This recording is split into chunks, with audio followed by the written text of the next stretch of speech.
Hello. If you've come across this video, your IKEA Latt children's table probably also has a damaged and ugly surface, so today I'll show you how to restore it without painting and even improve it with a little do-it-yourself hack. To do this easy job, you need to buy the most common self-adhesive film sheet in the right size. You can find them at any Home Depot. Then lay out the adhesive sheet you have bought, so that it straightens out. As you can see, my sheet is a bit damaged, but I hope it won't affect the result.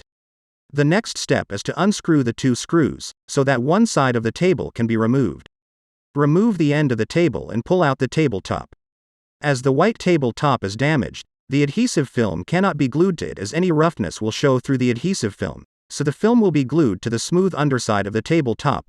All that is left is to wash off the IKEA sticker. Then let the surface dry for about 2 hours. Once the surface is dry, remove the dust and start gluing the adhesive film sheet on top from one side. Use a soft cloth to smooth the film. The main thing is to glue the adhesive film on slowly, without hurrying. I like the way it looks, a nice white, moisture-repellent film.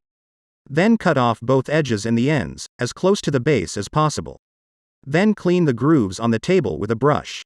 As there is a lot of handicraft work on the table, this groove accumulates various cuttings which need to be wiped out or vacuumed so as not to disturb the surface.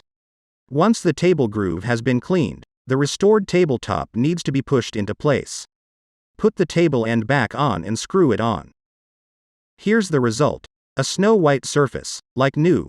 But if you see, there is one detail that needs to be corrected. The adhesive film sheet had to be cut precisely in the corners of the table. Otherwise it is too large, and when you put the table together it sort of gets squashed and wrinkles a bit. But otherwise it's great. We got a new table for just under $2. If you have any questions or suggestions, feel free to post them below this video. Good luck and see you in other home do-it-yourself videos.